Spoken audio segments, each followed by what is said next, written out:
When is the right time to sell a stock? How do you protect against inflation? Financial decisions can be tricky. Your cognitive and emotional biases can lead you astray. Financial Decoder, an original podcast from Charles Schwab, can help. Listen at schwab.com/financial decoder. Calling all dog owners. Your furry friend deserves top-notch nourishment, and Ollie delivers the clean, fresh nutrition your dog needs in 5 flavors they'll absolutely flip over. Ollie is made in U.S. kitchens with ingredients carefully sourced from trusted growers and producers around the world, with absolutely no harmful fillers or preservatives. With protein-first recipes like fresh beef with sweet potatoes, fresh turkey with blueberries, or fresh lamb with cranberries, you might start thinking, dang, my dog eats better than I do. And that's probably true when it comes to Ollie. Give your pup a fresh start this new year by letting them taste test a personalized meal plan with Ollie. Head to ollie.com/Wondery. Tell them all about your dog and use code WONDERY to get 60% off your first box of meals when you subscribe today. Plus, they offer a clean bowl guarantee on the first box. So if you're not completely satisfied, you'll get your money back. That's OLLIE.com/Wondery and enter code WONDERY to get 60% off your first box. Start your dog's new year off right with Ollie. Start your dog's new year off right with Ollie. This message comes from Greenlight. Ready to start talking to your kids about financial literacy? Meet Greenlight, the debit card and money app that teaches kids and teens how to earn, save, spend wisely, and invest with your guardrails in place. With Greenlight, you can send money to kids quickly, set up chores, automate allowance, and keep an eye on your kids' spending with real-time notifications. Join millions of parents and kids building healthy financial habits together on Greenlight. Get started risk-free at greenlight.com/Wondery.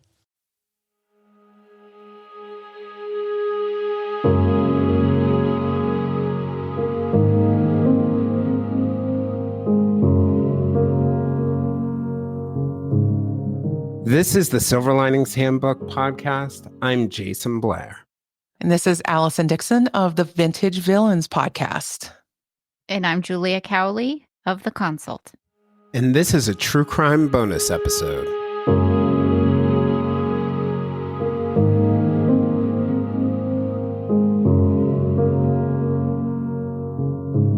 Hey, everybody. Julia, it is great to have you today. As most of you guys know who have been listeners of my podcast, Jason, Ursay, and Julia are in a competition for the most number of times as guests, and in part that's because I find them so interesting. Brett Talley from the Prosecutors is like, I was going to say Brett too.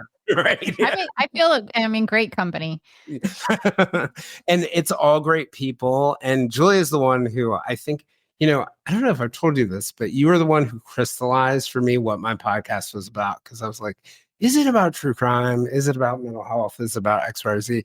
It's really about getting the opportunity to talk to really interesting people. And you're the one who nailed that for me. And, Julia is a former FBI profiler, retired from the behavioral analysis unit, which, you guys have probably all seen popularized on Criminal Minds and Silence of the Lambs and Mindhunter.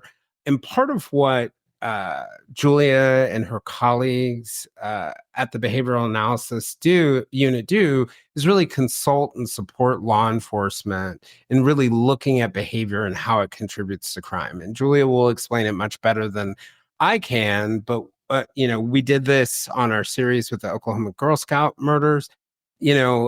Coming in as a podcaster, trying to sort of look at all the details of a complex case like this, I think really being able to understand the role that behavior plays in crime is really, really helpful and clarifying, just as a podcaster. So I can only imagine how clarifying it is for law enforcement.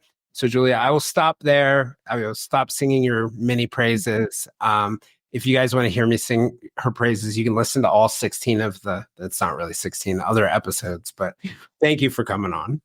You're welcome. Always happy to join you. Yeah. So I'm going to just sort of like walk through a recap of the case. This is the fourth part of our series on the disappearance of Christina White and the Lewis Clark Valley serial killer case. So in our last 3 episodes, we walk through the mysterious April 1979 disappearance of 12-year-old Christina White from Asotin, Washington. It happened on the day of the town's fair. And after spending the morning with her mom and her younger sister at the parade, Christina went to her friend Rose's house. Soon after getting to Rose's house, Christina called her mother to say that she was feeling sick, and Christina never returned home. We told you about how there were conflicting accounts of what happened once Christina had ridden over to Rose's house on her bicycle. Rose's brother Clint said that Rose was not home at the time, and Christina hung out for a while before asking you to use the phone to call her mom. Clint said that after Christina's mom told her to try to cool down a little bit, Clint gave her a washcloth, and Christina sat on the porch. Years later, Rose's mother's boyfriend, then at that point, he was Clint's stepfather, a man named Lance Voss, told investigators that he was the one to give Christina a washcloth. Neither Christina nor her bicycle were ever found. We walked you through how there was no real news in Christina's case until 3 years later, in September of 1982, when 7 miles away in Lewiston, Idaho, 3 people, 21-year-old Christina Nelson, 18-year-old Brandy Miller, and 35-year-old Stephen Parasol went missing one night from the Lewiston Civic Theater. That night, Voss was also there in the middle of the night, and we walked you through how law enforcement knew that Parasol was at the theater from reports from his girlfriend who dropped him off. But they didn't know that Christina and Brandy had been at the theater until 1984, when the 2 women's bodies were found on an embankment 35 miles to the east of Lewiston in Kendrick, Idaho. On their bodies, investigators found cords that had come from the theater. But if you jump back a few days after the initial disappearances and before Brandy and Christina were found, Voss, who was working as a janitor at the theater where Christina and Steve were also a part of the cast and crew, put himself on the radar screen of law enforcement when he went into the Lewiston Police Department and reported that he had gone out to eat after working in the theater, came back after a movie finished around 11 p.m. He had been at the Red Baron Pizzeria down the street from the theater. Christina and Brandy had walked from their apartments to a local Safeway to pick up some items, and that would have put them right on the path of where Voss was eating. However, based on the time he said he left, they would have been much earlier than his timeline would have permitted them to run into him outside. So Voss said he returned to the theater and didn't see or hear Parasol enter the theater at midnight when Parasol's girlfriend said she dropped him off to practice his clarinet and do some laundry. This was corroborated by a police officer who happened to see Parasol enter the side entrance of the theater that night. Voss said he injured himself that night while working on some equipment, laid down on a couch in the green room, fell asleep, heard a phone ring, and then eventually left to go home around 5 a.m. He said that there was nothing unusual when he woke up. Voss said he went to his home, but then he realized his wife, Pat, had to go to work around that time. So he went back to the theater. Why Voss would have returned to the theater is a bit of a mystery that is beyond me. But afterwards, although it may not be all that much of a mystery, but afterwards, Parasol's clarinet was found in the theater, which would have been uncharacteristic of him, according to his girlfriend. He had also left his car parked in front of a friend's house and an uncashed paycheck in his apartment. A police officer noted him entering, as you remember, and Parasol's clarinet was found on the sort of cover of the orchestra pit, but his case, his laundry, and a duffel bag still have not been found. At first, Parasol was a suspect in the disappearances of the girls, but over time, law enforcement concluded he was a victim. On March 22nd, 1984, so 3 days after Miller and Nelson were found on the embankment, the police brought Voss in again and interviewed him about the murders of Nelson and Miller and the disappearance of Parasol. Voss was interviewed several additional times and refused to take a polygraph. That March 22nd interview was the first time that Voss had been interviewed as a suspect. So on May 3rd of that same year, Lewiston Police Chief Rodney Fredrickson held a news conference to confirm that the police did have a suspect that we are strongly looking to, they said. And in the press conference, he directly mentioned Miller, Nelson, and Pearsall and said the suspect was being looked at in a homicide in another jurisdiction. Police in Asotin had concluded that Christina White was dead, and that even though he did not use her name, was the case that was being looked into. Soon after, law enforcement began looking at Voss for the 1981 murder of University of Idaho student Kristen David. David disappeared in late June on a bike ride between Moscow, Idaho, and Clarkston, Washington, which is Lewiston's sister city just across the Snake River. Brandy Miller had been strangled. Christina Nelson's cause of death was undetermined. Pearsall and White had not been found, and Kristen David had been shot in the head with a rare bullet only made for a very rare gun that was a one shot, which fired 2-millimeter bullets. That's 2 millimeters. And only 1,000 of these guns had ever been made. She was also dismembered, and her body parts had been dropped into the Snake River near the Red Wolf Crossing Bridge in Clarkston, about a mile from Voss's home at that time and a half mile from her destination. The first trash bag of her remains was found on July 4th. Her body parts were wrapped in several different Lewiston Morning Tribune editions from April of 1981. David also had worked at the Civic Theater. Her bicycle was never found. Police say that a profile of the suspect was done at the time David disappeared, and that the FBI had concluded that it was likely the perpetrator would continue to offend. At the time of David's death and White's disappearance, Voss was working as a mechanic at Omark, a precision tool maker that produced cutting tools for agriculture, which is also located on Snake River Avenue. Years later, a family member of Christina Nelson would link a 1963 murder of an 8-year-old Chicago girl named Diane Taylor to the other cases. She identified that Lance Voss, who was 15 years old at the time and a counselor at the YMCA, was the last person to see Taylor. Taylor had asked Voss to help unwrap a lollipop for her. He refused, and Taylor, angry, kicked him in the shin, rightly so. Days after she disappeared, her beaten, slashed, and stabbed body was found partially nude, with her blouse shoved down her throat in an alley between the YMCA building she was last seen at and where Voss lived. Chicago police said Voss was one of 3 strong suspects. Each of the victims who were found seemed to have different manners of death, but they were each missing personal items, such as wallets in cases of Nelson, Miller, and Taylor, and bicycles in the case of David and White. Each of the disappearances and murders appeared opportunistic.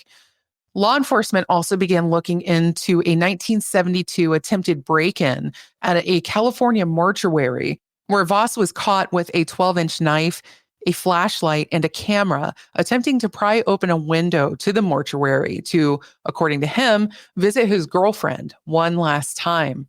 The only body in the mortuary at that time was that of 17-year-old Antoinette Anino, who had drowned the day before on a beach.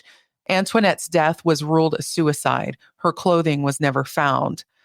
We then walked you through a strange set of classified ads that Voss wrote, including a one on the 1-year anniversary of Christina's disappearance that could have been a coded message about her. Another that could have been a coded reference to David. And finally, one oddly written ad that had the last names of all the victims in a 48-word ad and the first names of the 2 that were still missing, Stephen Pearsall and Christina White. The names were not in any particular order, but you did not have to use any letter twice to extract them from the very short classified ad. So it was just mathematically kind of astronomical as far as odds go. Voss was also the first person to find his mistress, 24-year-old Claudette Volova, dead in her apartment in Lewiston in 1987. Her death was also ruled a suicide.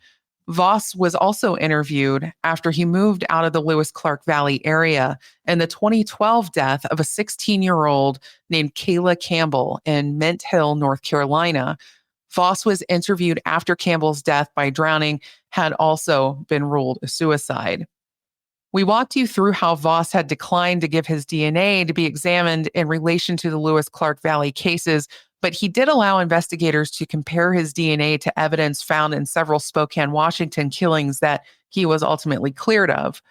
We did not mention how the FBI's rules prevent Voss's DNA, assuming law enforcement has collected it, into the FBI's combined index for DNA known as CODIS, because he has not been convicted of a felony or met one of the other requirements. And that is our brief recap of this long and winding case.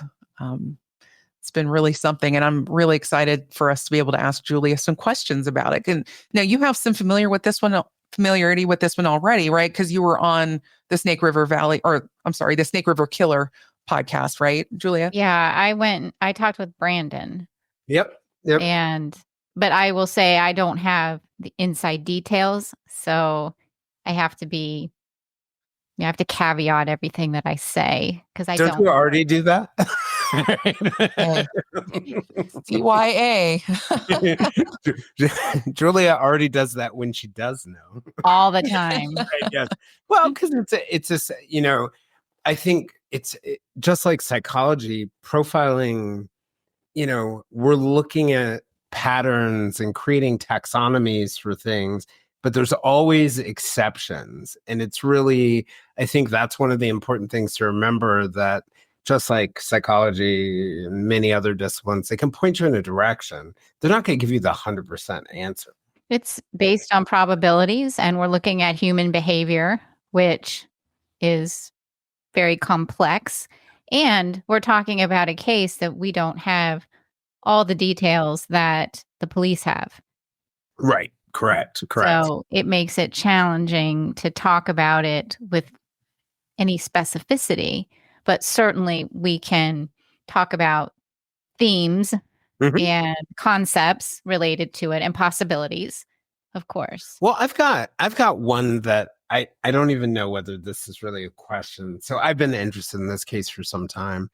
And, thinking about my career as a reporter, I saw a lot of dead people. I always had an alibi because I was not there. I was called there, but I saw a lot of dead people. But if I exclude my non-reporting life, where I was actually chasing the scene of a dead person, the grand total of people that I was the last person to see before they had an unnatural death is 0. And the grand total of people that I was the last person to see before a natural death, which was my mom, is 1. And so, assuming your job isn't in law enforcement or you're a doctor or working in an ambulance, should investigators take something from a person who is repeatedly over and over a short period of time the last person to see someone before they disappeared or die? Is that like a red flag, or am I just not, am I just using my personal experience to... Well, that's what we do in profiling. We draw from our own personal experiences. We draw from our professional experiences, our knowledge, our education. Does it seem odd that someone with not a really good explanation has kind of surrounded himself with dead people or missing people? So yeah, I think that you have to consider that. Again, we're looking at the probabilities, and how many of us, as you pointed out, have multiple people where we were the last person to see them alive, unless maybe you work in an emergency room or you're a hospice nurse or you have a good reason for it. It's just, it becomes too coincidental. I can understand maybe a couple of coincidences, or if you live in a high risk environment of some kind, there has to be other possibilities. But this case, if we can trust the facts of the case, and then you really do have to consider, it seems like a very too much of a coincidence. It's almost like the Michael Peterson on steroids situation. Because when we look at the Michael Peterson case, people say, oh, 2 wives who died mysteriously on a staircase in some form or another. And people just look at that and go, oh my God, who does this happen to? And in the case of this, it's like so much more than that. As an investigator, as an investigator in any situation like that, you would be irresponsible to not consider that.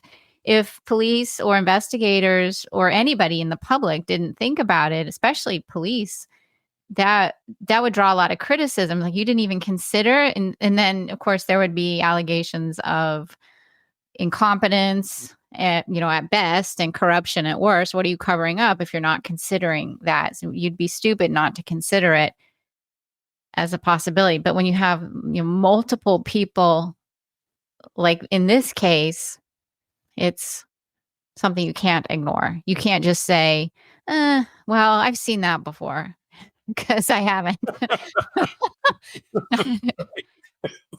Right. I didn't even think about that high risk environments. That's, one of the things that, I looked at, like, not necessarily crime rates, because I couldn't always line up the population data, but these crimes were definitely big news, definitely big events. And like, when you looked in the articles, they were talking about like the last time there was a murder here, and in the Asotin example, it had been like decades and decades before somebody had either disappeared like that or been murdered. And so they were big events for the time. And he really was at the center of a lot of them. But I do think, and I definitely understand why it took law enforcement time to put the pieces together, because you had a 1979 disappearance 7 miles away. Maybe he was the last person, maybe he wasn't the last person. It sort of looks like he says he was the last person. And then you have the theater disappearances. Well, that wasn't next. Kristen David was the next one. But the theater disappearances, at first they didn't know that the girls had been at the theater. So you have one person at the theater who knows 2 other people who are involved in the theater. They disappear on the same night. One was at the theater, 2 were walking down to the Safeway. I could easily see how they would go in that direction. But over time, it's just become really clear that there is this connection, and then there's the other odd behavior, like the attempted mortuary break-in. But Allison, let you jump in with I know you wanted to ask about Kristen. Oh, yes. So do you want me to? Yeah, I'm sorry. I'm looking at the questions right now. In fact, I just wanted I can get us started on it, because one of the things, like, it, you have a 1963 murder of Diane Taylor. That's a stabbing, slashing, beating, blouse in the throat scenario. Some of her ID and wallet were missing. Then you have the 1982 murders of Christina Nelson and Brandy Miller.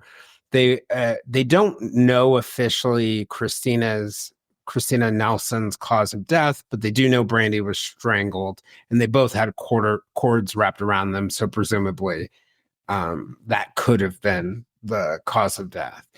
But the one that's really different for people, and when I have conversations with people about the case, often people will say to me, well, the 1981 murder of Kristen David seems really different, right? Her cause of death, she was shot.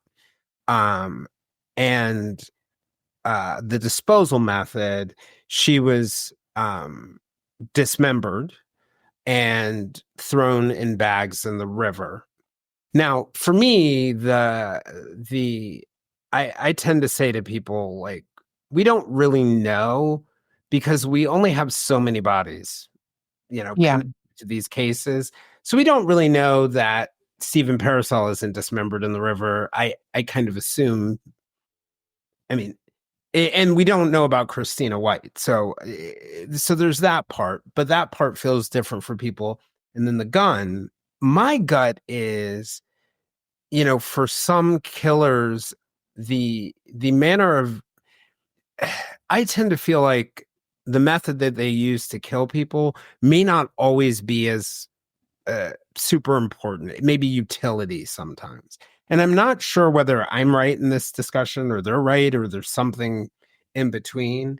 It is the one, Kristen David is the one that people express the most doubt about. I had some questions about it. I know that Gloria Bobertz, one of the investigators, she also has expressed some doubts. And I think even Kathy Belden from our episode last week as well. So is that just sort of an easy leap for people to make? Just for the record, I firmly believe they're connected. Oh, I know.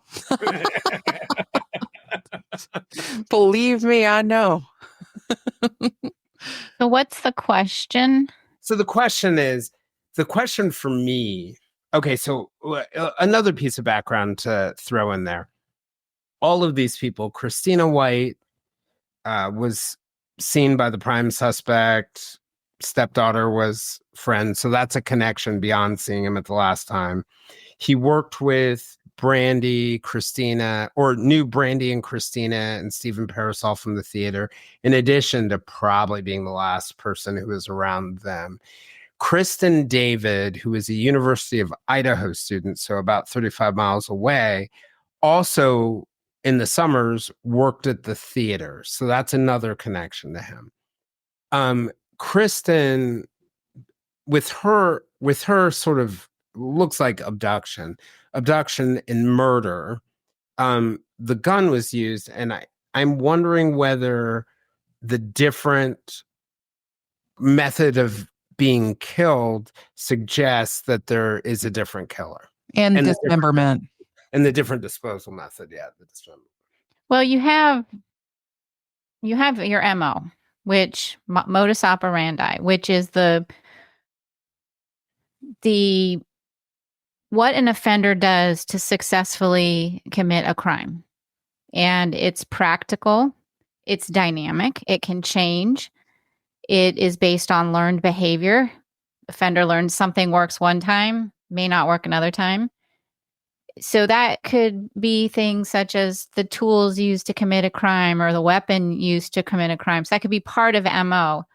Method of escape could potentially be part of MO. Timing you're going to commit your crime. So these are all maybe decisions that would go in, whether or not they're going to wear gloves to, successfully commit the crime and not leave fingerprints. What we don't know is, in a lot of these cases, we don't have a lot of evidence. And then you have the ritualistic behavior, the ritual part of it, which is the behavior that an offender needs to engage in to satisfy the needs for the crime. So in looking at some of these crimes, dismemberment, we actually don't know if that's MO or ritual, because what we do know is Kristen David, witnesses say they saw her with somebody. So perhaps the offender thinks, I need to get rid of her because I believe I've been spotted with her. So I need to get rid of all the evidence. So he takes that extra time, because a lot of time and effort put into dismembering somebody and wrapping them up and getting rid of them. A lot of extra unnecessary time. So is it because it's his perception he's been spotted, and he wants to create time and distance between himself and the victim in case somebody spotted him? So he's not going to leave her where she is. He's going to get rid of her. So that could be practical. That could be part of MO. And it can change because in this instance, something happened during the commission of the crime that maybe changed his plans. And plans can change. You may have a plan and it may change just based on the interaction with the victim, what is going on around you, car drives by. So we just don't know why that was done. So I would not necessarily say that's part of ritual. And we don't know if other victims were dismembered.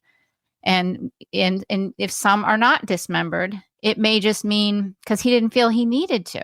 Right. He felt safe and he could. You said time. It takes time. Yeah.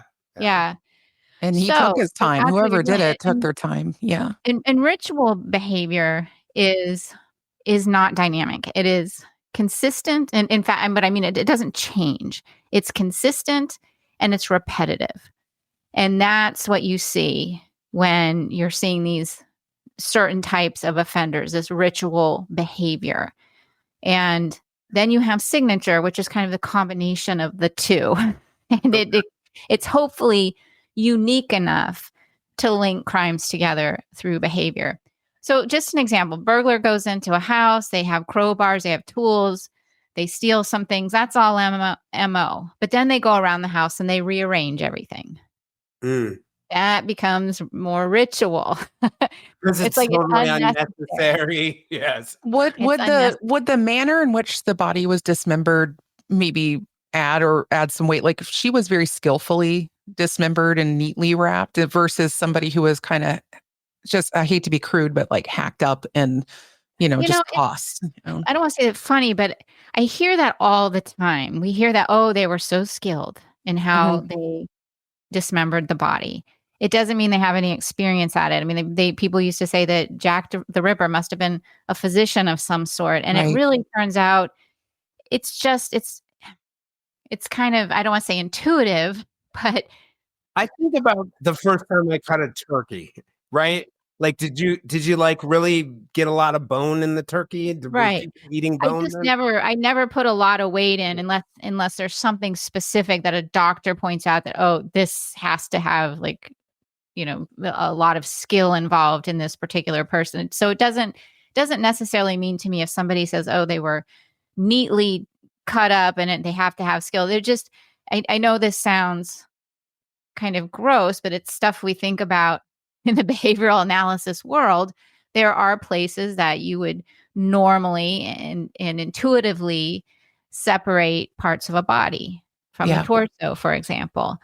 So I just wouldn't put a lot of weight in that. Now, when we look, for example, the case of Mark Twitchell, who he had fantasies of, his fantasy was to kill somebody and kill them very quickly and then spend his time dismembering the body. And that was the ritualistic behavior.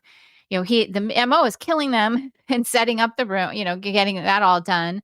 But this need to spend a lot of time. So that while it served a practical purpose of getting rid of the body and disposing of it and putting the body into sewer drains, the act itself was really very ritualistic to him.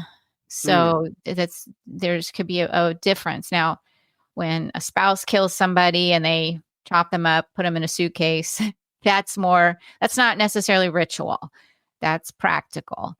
So there is a blurred line sometimes between MO and ritual.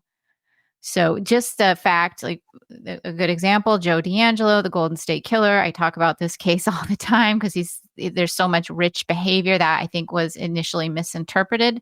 But, he goes around ransacking the house and you would think, well, that's practical because he's looking for things and he wants to steal things. He's a burglar. So that just is practical. But when you see that this is repetitive behavior, he spends a lot of extra time. He makes a lot of noise. He doesn't really take things necessarily of value. He moves things around.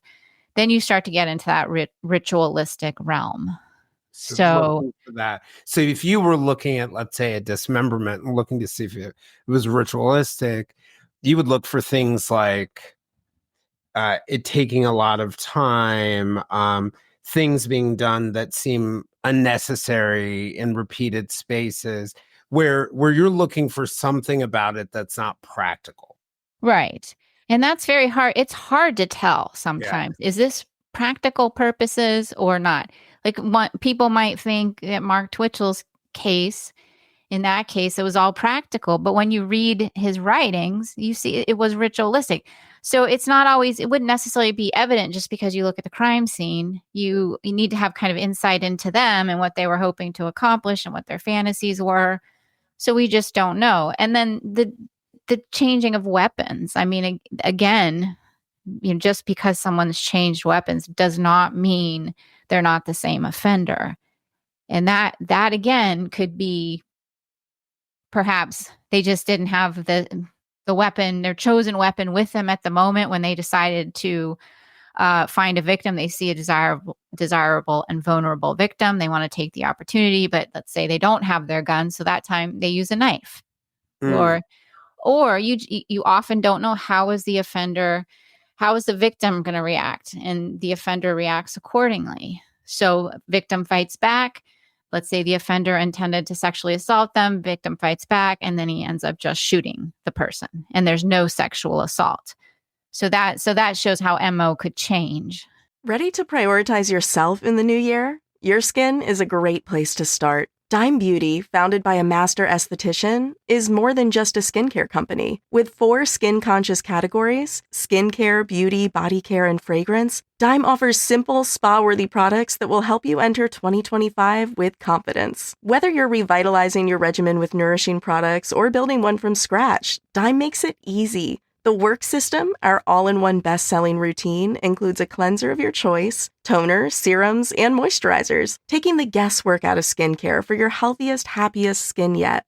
Dime's commitment to clean ingredients and sustainable packaging ensures every product is as gentle on your skin as it is on the planet. With thousands of glowing 5-star reviews and a loyal community, the results speak for themselves. Revive your skin and give yourself the routine refresh you deserve by visiting dimebeautyco.com. That's dimebeautyco.com. Your best skin awaits. Life can change in an instant. My brother-in-law died suddenly, leaving behind my sister and her 2 young kids. He didn't have life insurance, so now they're facing the unthinkable, leaving their home. After seeing what they went through, I immediately called SelectQuote to get life insurance for my family. In 15 minutes, a licensed insurance agent compared policies from highly rated carriers to find me the right coverage in my budget. I got a $500,000 policy for only $16 a month. Plus, I qualified for same-day life insurance. No medical exam was required, and I was covered by the time I hung up. Even if you have a health concern, SelectQuote agents can find you the right policy at the lowest price. And while you can't prepare emotionally for a loss, SelectQuote can give you peace of mind with life insurance.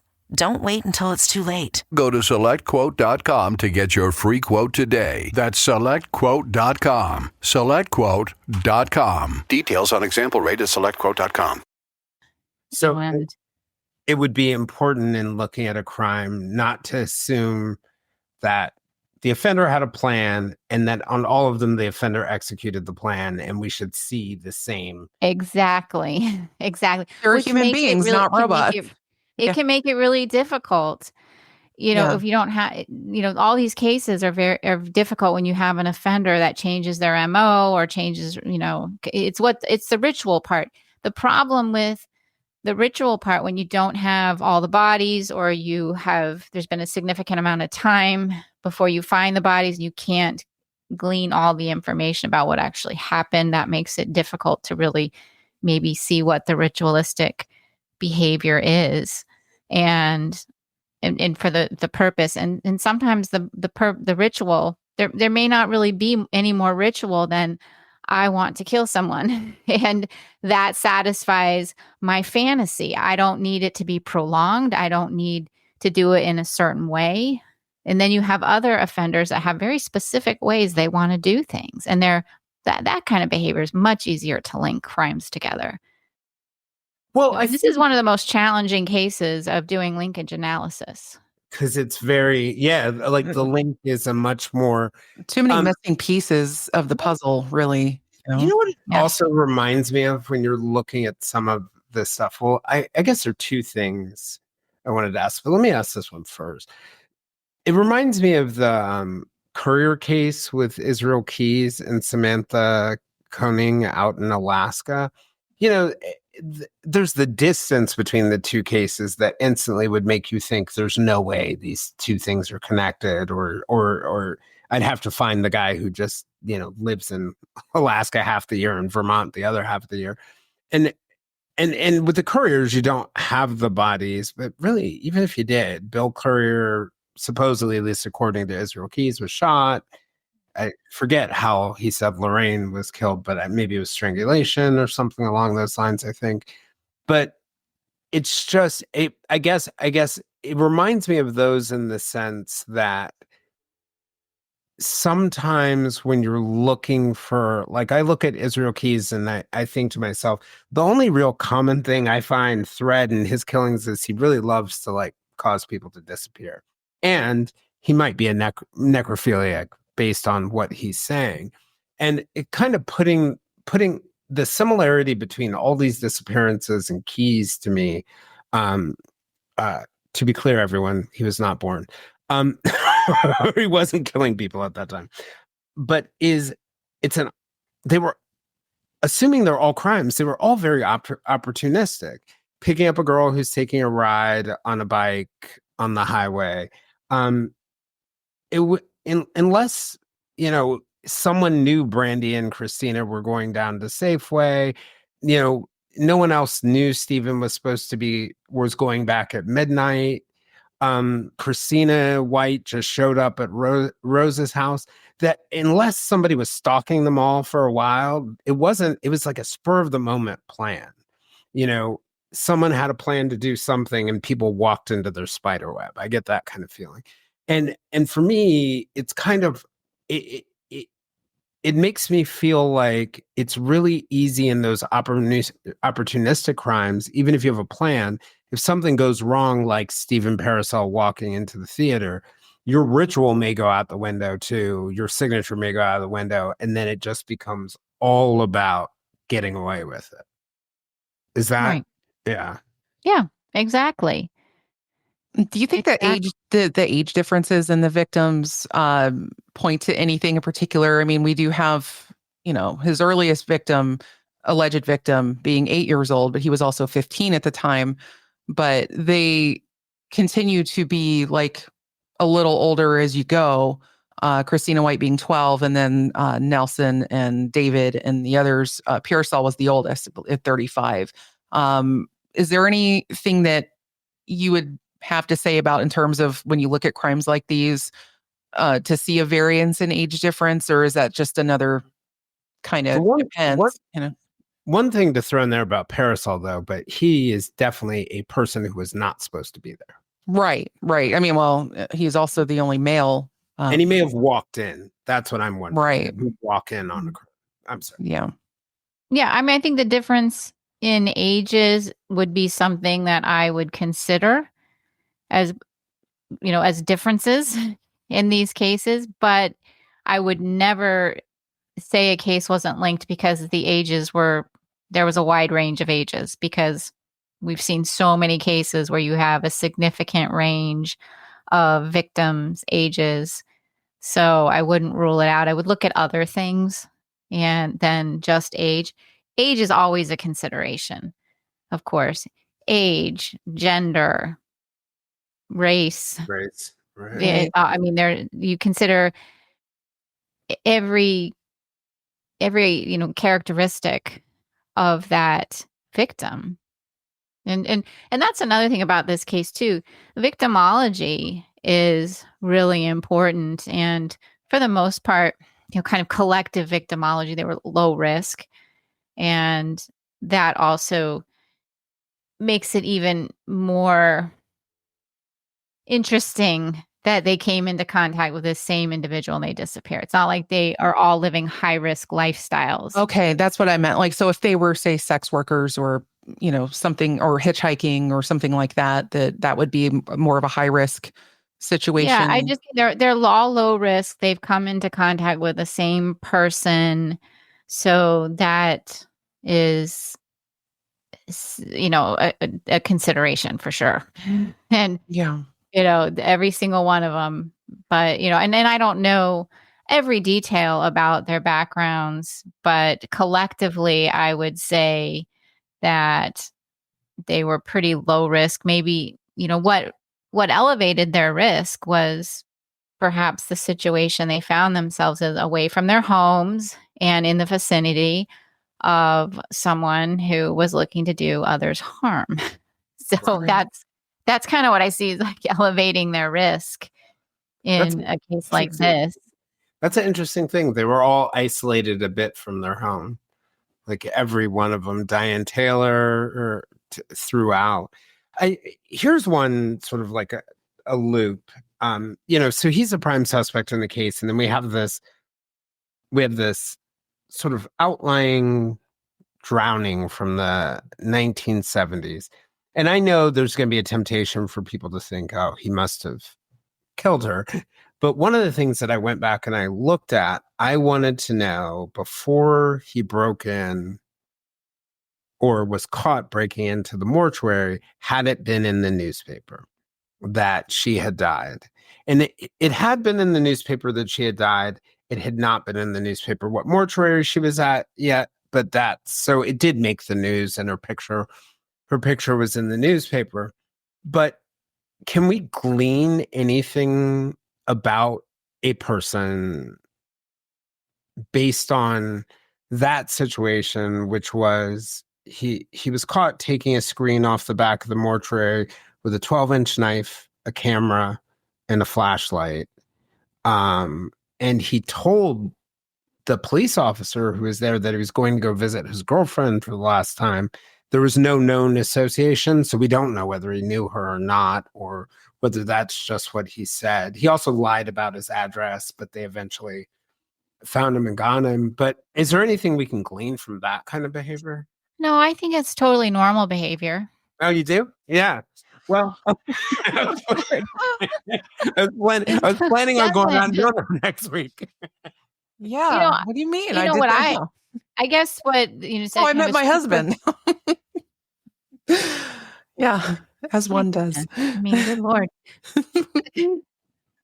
So what I take from that is, I guess is the overview. Without being able to directly link her to him, maybe he saw her in the paper and found her desirable or attractive. And, because what we don't know is if when he killed victims or when, we can't say for sure that he did it, but let's just say he killed the other victims. And so why would he go break into the morgue? What we don't know about him is what he did with the victims when he had them. So is his goal that he wants them dead right away so that he can do what he wants with them after they're dead, such as back to Mark Twitchell. So that's what we don't know. Is that an attraction for him? Is that the ritual? Is that what he's hoping to have the ultimate control over somebody by interacting in a sexual manner of some kind with somebody who's deceased, with a deceased body? So, I would question that behavior, and I would really wonder if he had interacted with potentially any other bodies, and was he killing them to interact with them, or is it just possible in this particular case he just wanted to he didn't need to kill them but still wanted to interact with a dead body?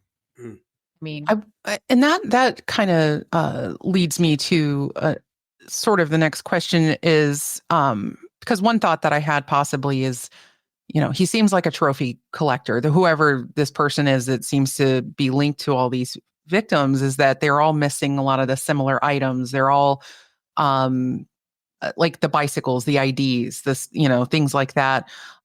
So I almost wondered if maybe he was interested in collecting a trophy of some kind from this person as well.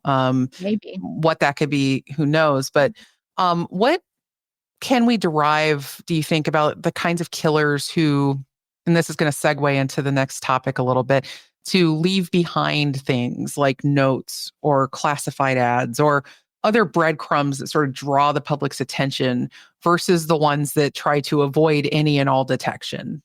You have ones that just don't ever want to be found. And then some guys like Zodiac or BTK or, possibly this guy.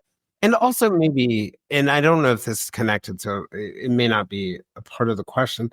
Also, I kind of look at it too in the context of somebody who constantly, in his case, we know he's responsible for the classified ads because of the records related to it and the phone numbers, but he inserted himself into the Christina White case, and it seems like made up a story about searching for her and went to the police on his own. After the Civic Theater, he went to the police on his own. I'm like, you're kind of a little Kemperish, you know.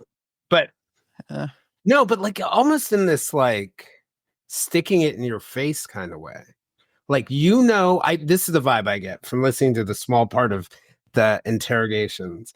It felt like, and I've been on both sides of these kinds of conversations, where or I know that I did X, but we both know you can't prove it kind of feeling. Mm-hmm. Well, one thing we can say, I think, with certainty, whether he's responsible or not responsible, he likes to play games. Yeah. He's manipulative. Because, good Lord, if he did not do these crimes, he's sure drawing attention to himself, right? Mm-hmm. So that's what I take from it. He likes to play games with people. He likes to manipulate them. He likes to control them. This is ritual behavior. This could be, I should say, ritual behavior. It actually probably is, whether he's the offender or not the offender. But, inserting himself potentially in an investigation to be in proximity to it. We've seen that before with people who actually did it and many people who didn't do it. And they always draw attention to themselves. Like, right. Who's this guy showing up here? Why is he so interested? And it turns out they really are just a good Samaritan. They become the number one suspect and their whole lives get ruined. But right. I mean, what I take from it is he likes to play games. He likes to manipulate people. This is like a chess game to him. And he's like, it's like, I'm going to make a move and the police make their move and then he moves it back. Well, now I'm not going to.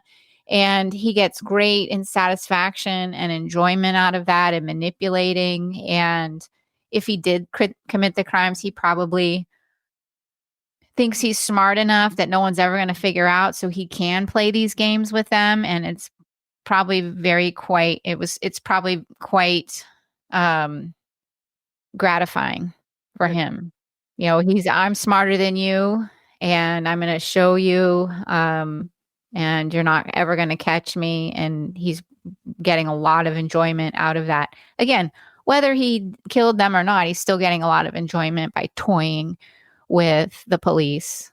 Yeah, because I think about it either. I don't know if it disturbs me more if he did it and is playing those games or if he didn't, because they're both sadistic, but it's particularly sadistic if you're not the one who did it. Yeah, it is sadistic behavior, which would be in line with a murderer. But there are a lot of sadistic people who engage in sadistic behavior that never kill anybody or never do anything violent. So, that's what that tells me about him. And it really does speak to him thinking he's smarter than everybody else. Either way, whether he's a killer or not, he thinks he's just smarter and he's just messing with people. Yeah. Yeah, because I could see a scenario where a person who is sadistic is accused or appears to be a murderer. And most of us, would work hard to clear ourselves or we'd lawyer up or we'd do whatever. But it would be like if you were an innocent person, I could see even a sadistic person who's innocent using something like this just to mess with people. And that scares me as much because if you aren't a murderer, it makes me think you have the potential because you clearly do not care about the enormous amount of harm it's going to cause to the investigation. It's going to point things in the wrong direction. It's that part of it to me is I wish I knew more about his education and his childhood and how he did in school and stuff like that, because there seems to be some need to prove that you're smarter, which is why his dome house always gets me. Reinventing the house in a dome circular form for me just strikes me as somebody who thinks they're just brilliant. It's a very quirky thing. There are people that live in those things. My husband and I watch a lot of alternative housing type videos, and yeah, those dome houses are just. You have to be into a certain quirkiness, I think, to want to live in something like that. The ads he ran about it were like display ads in the newspaper about how he was reinventing housing. Yeah, I mean, it's all him. Think about it with this guy, though. You have, and this is why he's a main suspect, because he's been tied to several victims. And imagine you become the main suspect and you just happen to be a very sadistic game player who likes to manipulate and what are the chances of that? Lucky you. He also I guess it could be, but Hey also man, got- you just lucked out. He just lucked out. He just lucked out. He also got involved in a lot of local politics in a way that wasn't like, that was almost kind of adversarial. He wouldn't, he fought the drawdown of the reservoir and the around the Snake River area. That seemed a little odd because it was just, there wasn't really a good reason for him to. I can think of another reason to fight the drawdown. Well, a good public a reason you wouldn't want to admit to in public. But also he ran for a city council position. He just really likes to put himself in front of people. He plays, he's in these big plays, plays the bad guy in a few of them. He definitely thinks of himself quite highly. Wrote some class assignments and writing assignments that were really sadistic as well in nature. So there's a lot to suggest. That's what what y'all are saying. A little bit, and not that he had that many victims, but the case of Stephen Pankey. And I know, Jason, you probably heard of it because you had Ed Densel, or you've talked with Ed Densel, and he covered the case on his show. He interviewed Steve Pankey. Ultimately, Steve Pankey was convicted of the murder of Jonelle Matthews. And a lot of the evidence they had against Steve Pankey, it's not nearly as compelling in my mind as maybe some of the stuff against Voss, but he kind of inserted himself into things, but he was an odd guy. He was in politics. His ex-wife, discussed him being very dangerous person. But it kind of reminds me of that, like a little bit like Steve Pankey, like. Yeah, and his ex-wife, I don't know if you read this story, but one of his ex-wives talks about, they've got great stories, but one of them is he wouldn't do the dishes around the house. And she asked him to do the dishes one night, and he grabbed the dishes, took them up the hill, and shot all the dishes. Yeah. Oh, I remember you mentioning that. Yeah. I was like, I'm convinced. Yeah. But the evidence against Pankey was, almost entirely based on his odd behavior, and which is kind of strange, but kind of similar. Yeah. Well, I've got an odd behavior for you, but maybe it's not odd. But I find this really, really odd. So he ends up on law enforcement's radar screen because of the Civic Theater, and he refuses to take the polygraph. Okay. Which I get why some people wouldn't want to. It wouldn't be my instinct, but I get why some people wouldn't want to. He gets a lawyer. The lawyer tells the law enforcement, stop asking him questions or we'll consider this harassment. Then a couple years later, there are a bunch of murders in, I'm going to pronounce it wrong, it's Spokane? Is that it? Spokane, Washington, right? Samantha's going to come get you. I know. So there are these murders in Spokane, and he is willing to give his DNA under only the terms it can only be used on that case, and it can't be used on any of the Lewiston and Clarkston cases. That's insane. I find that really, really odd. I find that you might as well at that point write me a note that says you did it.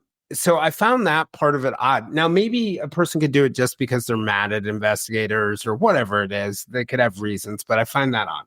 So you fast forward and he moves to North Carolina. A 16-year-old girl named Kayla Campbell, who lives near him, disappears, is found drowned in a pond. It's ruled accidental, an accidental death.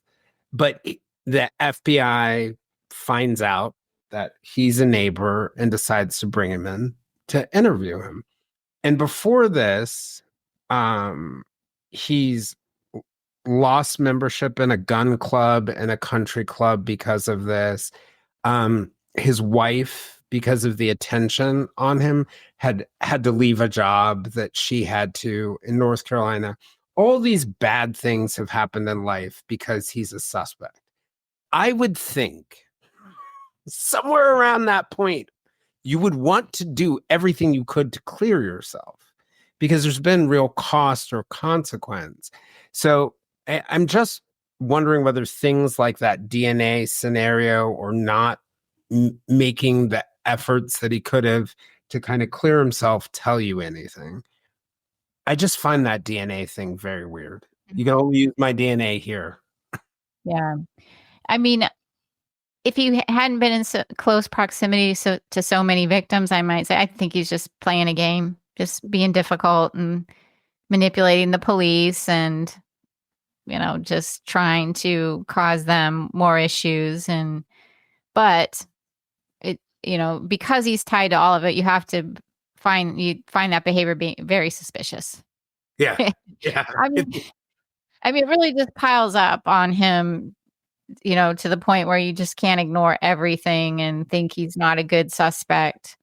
I mean, in my opinion, I think he is properly prioritized as the number one suspect.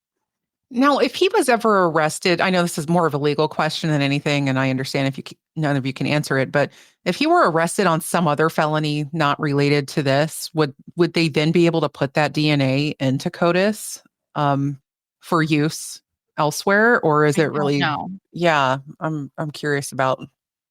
So I think that. Brett and I were having a conversation. Convicted, I think. Yeah. Oh, okay. He has to be convicted of the felony. Okay. I don't understand. And the rules vary also from state to state. Yeah. That's it's confusing. Yeah. Brett was telling me that it's the rules of the state determine when it can be collected. And then the FBI has its own rules about what standard it has to meet to be able to be collected, both scientifically and otherwise, how many markers, other stuff like that. Right. But from what Brett had said, that you have, if you have not, there's not a scenario really for your DNA to get in there if you are not a missing, unidentified person, murdered person, or have been convicted or arrested at least for a felony. Like there's not a state where it'll end up in there. Okay. So and unknowns can go in from crime scenes. Yep. Unknowns as well. Yeah, right. For comparison to them, I left that part out.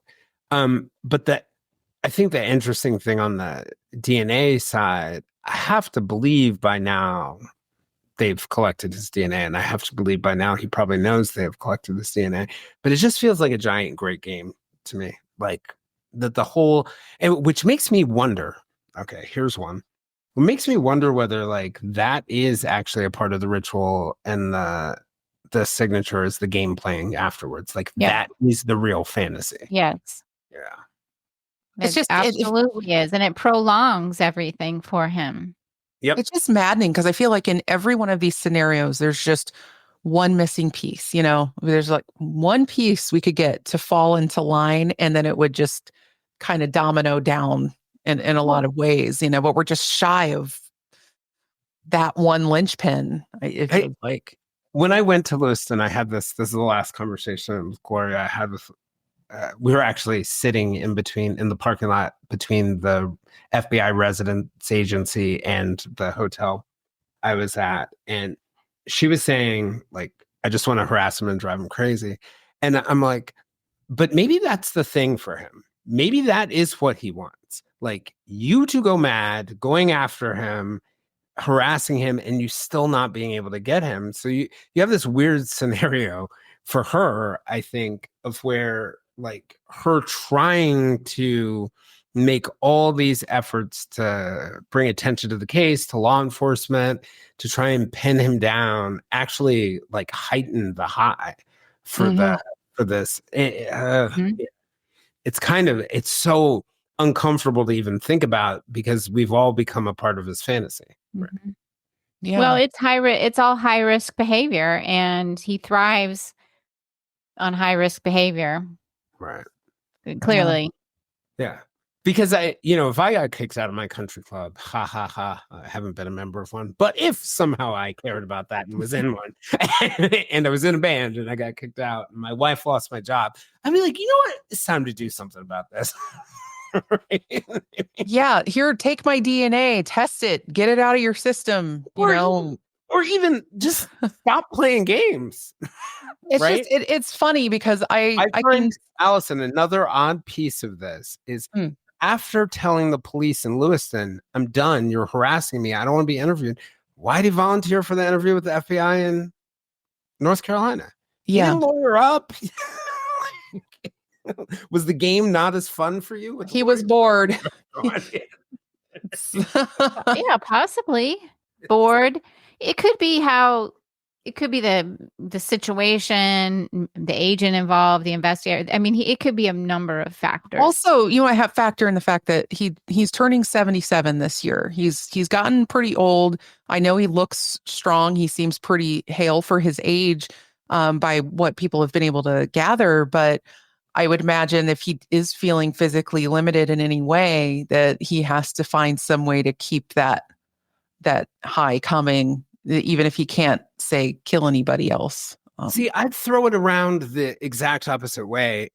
The murder is huge for us because taking human life is such a big deal and it's so precious. But like for somebody who is, let's say, sociopathic and sadistic, who's killing people very quickly, probably based on what we've seen, he's not sitting there torturing them or whatever it is, right? So like, where is he getting his high? Is he getting his high from screwing with everyone else? For us, the murder is the big deal, but what if the murder is just like the thing that has to happen to get what I really want on the other side?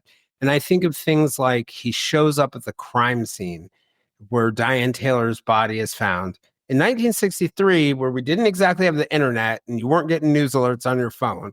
You very quickly show up at the crime scene, end up in a newspaper photograph on the front page of the local newspaper. Like maybe that is it. Maybe all the killing is just a way to get to the game playing. Mm-hmm. Yeah. That would not be the first time that I've seen that. So really, are there cases that are known that are a bit like that, or not known? Or pardon? Are there any cases like that are well known? I would definitely the Twitchell case. Oh yeah, and you see it in arson.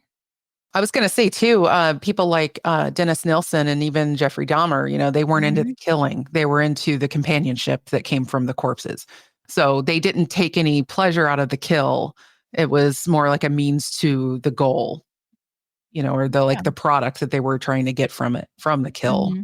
So yeah, and arson can be sometimes a bit like terrorism, right? Like, can you get that high afterwards and the catch me if you can? Yeah, the watching it and watching the response to it and all of that is, and not every offender wants to do that. Some offenders probably never pay attention to the news, and others follow it very closely, and they follow the investigation very closely. It's all, dependent on that individual. Yeah. They're all different. Yeah. They really are.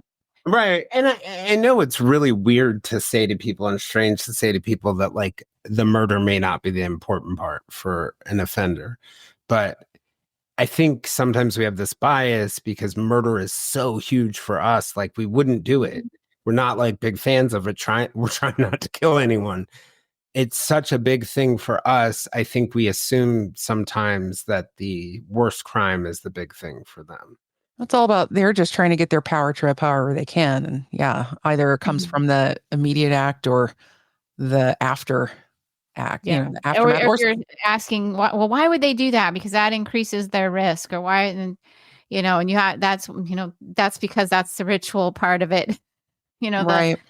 The reaching out to the police, writing letters. Sometimes they'll talk to the media. I've seen killers standing right outside the crime scene being interviewed by the media. Yeah. I'm not kidding. Oh, yeah. Yeah. So that has happened. Wow. And then other cases, the murder itself is done and they don't need to have any further communication with anybody. They're not going to reveal themselves. They don't want to reach out to family members. They just don't care about that part of it. That's not what was important to them. It's such, murder and these fantasies are so personal and individualistic, Right. and no serial killer is the same. One weird one for me that baffles me about the story, which may have been a game, may not have been a game, but like in looking at things like the classified ads, I look at this very differently now. So when Christina White disappeared, and they're unsure whether it was a couple days or a couple weeks, there's some conflicts in the police records, but at some point in the months after she disappeared, her homework papers were found about 6 miles away, and they were in excellent condition, like Stacked very Christina, neatly. Yeah. yeah, and her friends' homework papers were also in there. So hers and her friends from school. Christina disappeared on a weekend, so if she had her friends' homework papers, chances are, they came from school the previous week. But they were on a farm where Rose, Lance's, eventually his stepdaughter, kept her horse. Now, that day, Christina was supposed to go over and help Rose with her horse, but she wasn't there, which is also very weird. How did she get that bad information? But the idea of homework is really weird because she didn't bring a bag over there. She didn't, there isn't a real good reason she should have had it on that day. Yeah. But the homework was found neatly stacked on a farm. And like in a horse trough. Yeah, and part of, well, it wasn't it was on the edge of it. It was on the edge of it. Okay. It was on a stump on the edge of it by the horse trough. And to me, the thing there is someone stacked those papers and put them there. Whether it was him or it was someone else. But once I started reading the classified ads, I started thinking, like, maybe this isn't just a weird thing where they fell out. Maybe this is a part of the game. Is there anything that we could draw from that or think about related to that? I'm just trying to think practically, how did he get them? I mean, if I had to say what was most plausible, she had them with her. Mm-hmm. Yeah. And people just don't remember that she might have had, or they're just assuming she would not have had them with her. Or she may have taken a bag with her. That people just don't recall that she would have had a bag. I mean, it's easy for us to say, well, she would not have had a bag that day. But Right. Do we know for sure she didn't have a bag? So that would be the most practical thing, that he had the bag and he just ended up taking them to the farm and putting them there. My only other suggestion in that too is that because she and Rose were so close that maybe they, had some of each other's school stuff, Right. if they were doing homework at each other's house, or, they got folders mixed up, or so it's possible that some of her belongings were in Rose's possession, which then Voss could have got. Here's another option, putting on my high risk hat. So Rose's house is on a corner is it 2nd Street or 3rd Street? I can't remember which one. Voss has on whichever the opposite is, Voss has an empty house there. You kind of like pass where that is and then take a right and go up a hill, and that's where Christina's house is. Another possibility is that whoever the killer was walked her home, and that was the plan at first. And when they realized her mom was out on errands before coming to pick her up, then the plan was executed. Yeah. There are a lot of ways in my mind, but the fact that the homework papers ended up Are there the farm by where Rose's horse was, that seems to be like pointing a neon light at you too. Mm-hmm. Yeah. But also pointing a light at other people in a weird way, because, the guy Carl Flynn, who runs the Flynn farm, also, it could be in a weird way pointing away from you because it makes it look like she made it home. And then, it just seems like another game to me. Mm-hmm. Definitely fits Quite in with possibly. I don't know. I don't have an answer. That one is probably one of the most baffling clues in this Yeah. entire story, is that homework stack. And when we find out, if we ever find out, it's probably going to feel so obvious. Yeah. Yeah. It could just be like, I don't know why I did it. Mm-hmm. I didn't have a reason. It could be that too. I mean, I have so many questions for Joe D'Angelo.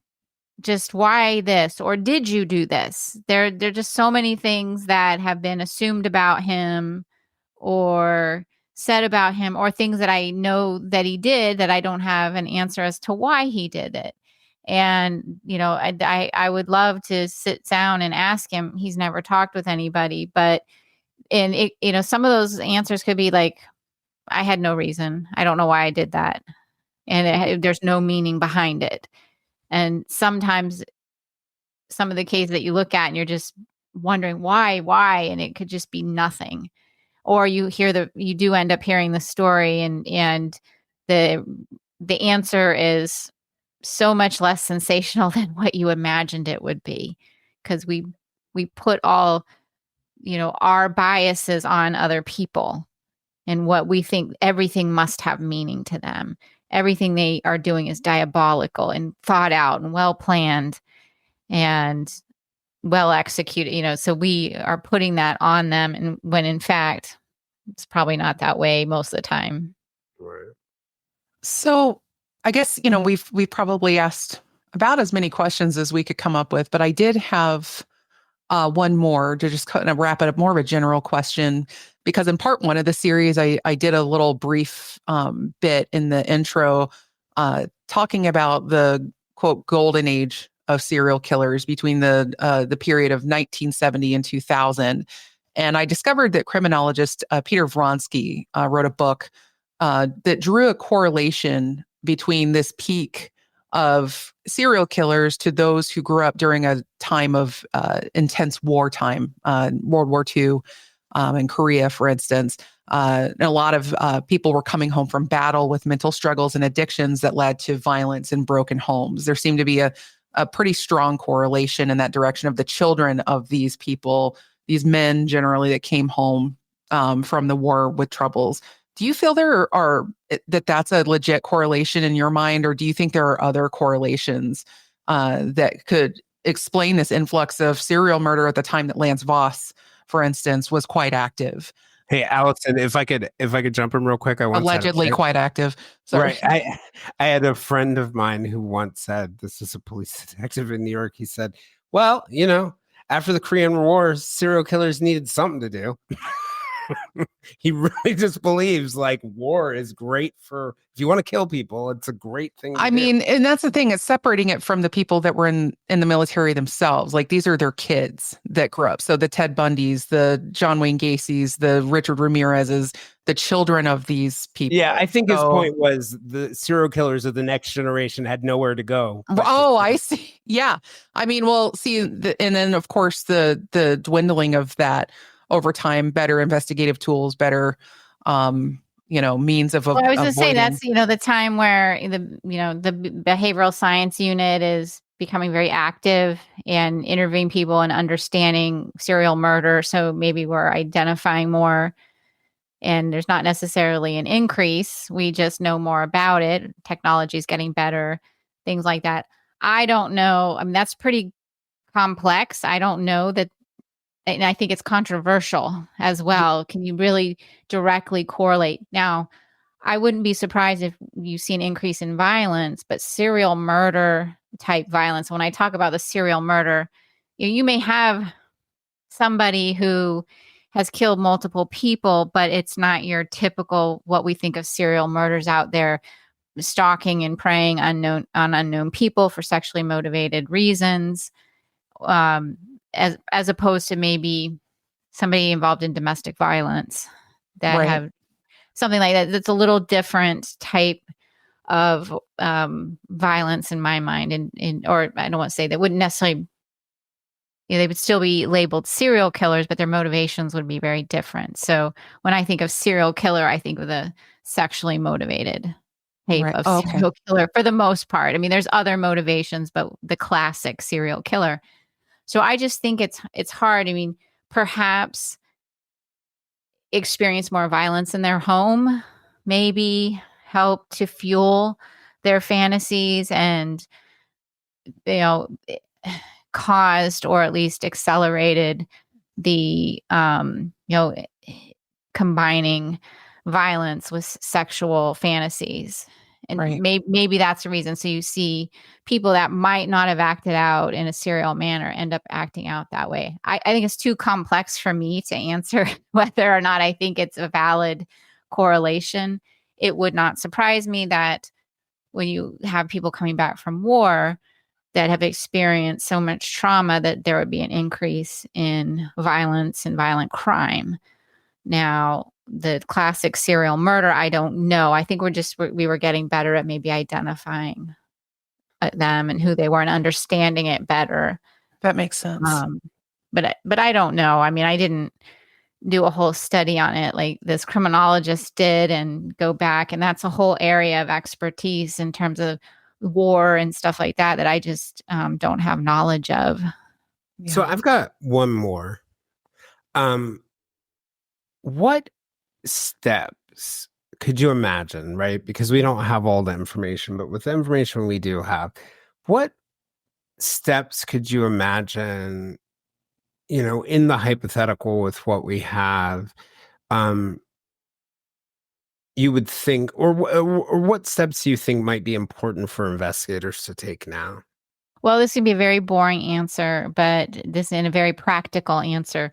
Going through every single bit of evidence and seeing what could possibly be tested or retested, because there have been advances.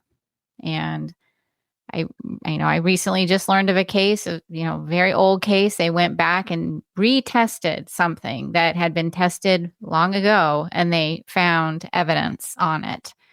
So, that had been tested. So retesting things, seeing if they're, they can identify things with more sensitive testing that we have in this day and age. So that's just a very boring, practical answer.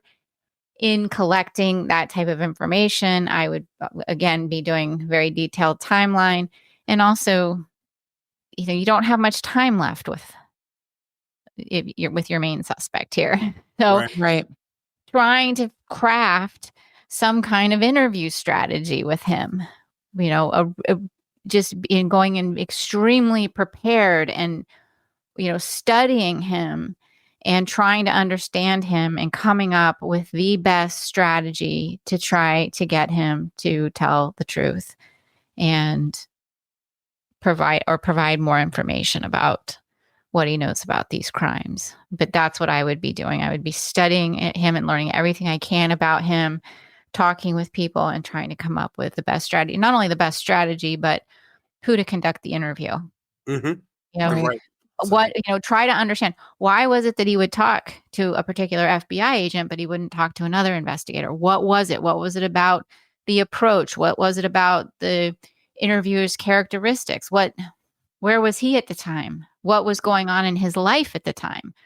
What was the subject matter exactly that they approached him? It's like all these things could come. You want to see what worked in the past and what didn't work and why. Right. And try to recreate that.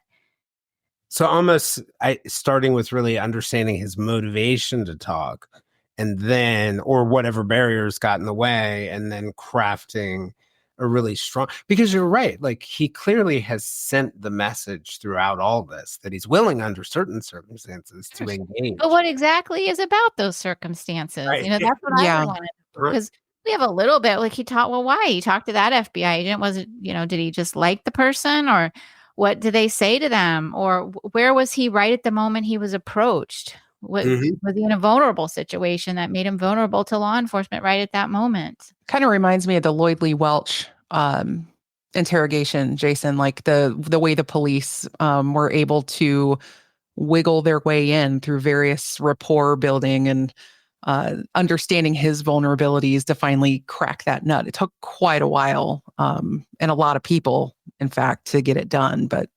And entertaining, like, one of the things in the Welch case was I felt like they made the most progress when they left him feeling as if he was advising them on who the potential suspect was. And they really weren't sure, right, him at that point. But it was very fascinating how they were able to use those techniques in that case. Yeah. And also knowing he's not going to do anything that is not a benefit to him. But we can't assume what he would think would be a benefit to him. Right. You have to understand what does he want? Mhm. What would benefit him at that moment, at that point in time in his life? And I think though, maybe we do know part of what he wants. He wants to play a game. Yeah. And maybe that's They have to turn it into a game. Hook them up to a VR machine. I don't think they have to worry about that. You just No. let him do it. No kidding. Yeah, interviewing is it's an art form. And, I was recently asked by someone if, if I thought I was a good interviewer. And I said, in some situations I am. Yeah. So some situations I'm not. Like, you're not always the right interviewer because it's your case, or you and I might be very good in certain situations, and in other situations I'm not the right interviewer, and I'm not going to do as well, and I'm not going to have success. So part of being a good interviewer is understanding when you shouldn't be the interviewer, and you're not going to do well in all situations. And that changed over time in my career. When I was younger, there were certain interviews that I didn't feel comfortable doing. I didn't think I would do a very good job. As I got older and became a senior agent, I felt much more comfortable in doing certain types of interviews that I would not have done as well in when I was younger. And that comes from a lot of reasons. And sometimes it's just the difference in age between you and the person you're interviewing. And, being older and more experienced might work to my advantage in one situation, and being younger and being new might work to my advantage in another situation. So there's so much that goes into it. And I think it's one of those things that sometimes we overlook how important it is.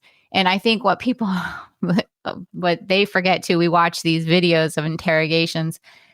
People do not know how hard they are. Right. I mean, you are on, and you are trying to think on your feet, and what am I going to get? How am I going to get this person to talk to me? And people are watching you usually on the video, real time when you're doing it. It is really hard. Yeah. It is hard. You have, all these things you're trying with this particular person, but going in prepared is the best way. But, I think a really good interview someday with him, if they can get him to sit down at some point. Yeah. It's maddening. Yeah. Well, thank you. Yeah. This is really helpful. This has been a great conversation. I think I've been waiting to have this conversation ever since I started looking into the case. So, well, you've been talking to me about it for, a while now, a couple years maybe. Yes. That sounds right. I just know you started sending me all these things. Sounds familiar. He's just obsessed. No, I met you. Yeah. I'm honestly so glad, because you just started showing me the classified ads and you were kind of filling in details and stuff. And I'm like, if I didn't already know you well enough and know you to be a relatively sane person, I would be like, what happened, man? You're just connecting all these dots like on the whiteboard. Like, no, really, for real, man. No, but it's fascinating. When he went out west, I said, be careful, don't drink out of the water bottle they hand you. They might think you're a suspect. No doubt. I'll never forget that. I messaged Julia and I was like, I'm in the parking lot, and they just told me the detective is meeting with us too. I said, oh, did you bring your drink out of the water bottle? They may be trying to get your Who is this guy who's so interested in this case? Yep. The interesting thing, in all honesty, when I first heard about the case, my initial reaction was, wow, this is so sad and tragic, and all these lives that were lost, and it looks like they have this clear suspect. But the thing, how, Julia, you talk about sometimes you just don't want the bad guy to get away with it. Yeah. The thing that got me was once I started seeing things like the classified ads in the other games he played, I was like, oh no, you are not smarter than me. That was my internal motivation. So it was a combination of it being so tragic and being a puzzle solver myself and being annoyed that he's playing those games. So that's what really drove me toward it. And the first question that they actually asked me when I showed up and we sat down at the table looking out beautiful view of the Snake River at this old kind of like homey, really cool kind of restaurant, was, why would you fly across the country to look into this case? I was like, I know. it's the same question any investigator should ask. That's, and so, when we call in to question people's behaviors about, they seem overly interested in it. Look at how popular true crime stories are and how people get so involved and invested in them, and they have nothing to do with them. Yep. But yet, we find certain people's behavior suspicious because they're interested in the case, or they volunteer, or they go into the police with a tip or whatever, and they become a suspect, and everybody jumps on them and pounces and thinks but it's like we're all doing the same thing. Yes, right. Yes. As we do the exact same thing. Yes. Right.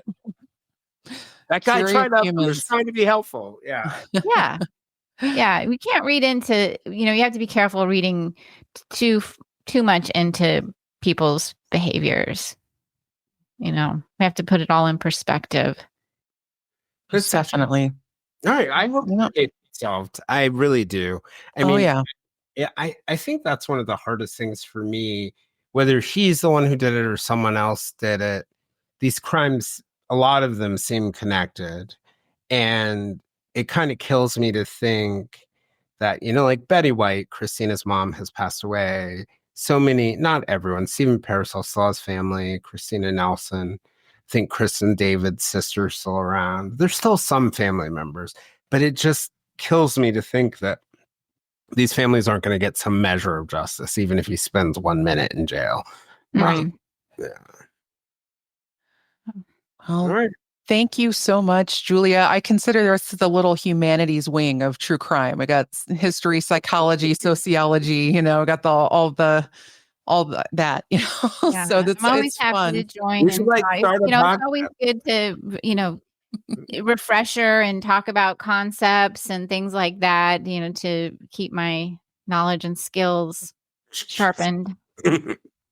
Happy to help any way we can there, for sure. Thank you. All right. Thank you for joining us for this true crime bonus episode, the fourth in our series on the disappearance of Christina White and the Lewis Clark Valley serial killer case. This is the last episode in the series. If you haven't had a chance to check out the other ones, I'd encourage you to go back and give it a listen. It's as fascinating as this one. And if you'd like to join us for more discussions with me and other listeners, we can be found on most social media platforms, including a listener-run Facebook group called the Silver Linings Fireside Chat. For deeper conversations with our guests and live conversations with other listeners, for only $2 a month, you can join us on Patreon. It gives you an opportunity to also support the podcast and keep things going. You can find us on Patreon at www.patreon.com/The Silver Linings Handbook. I'm Jason Blair, and this is a Silver Linings Handbook True Crime bonus episode. We'll see you guys all again soon.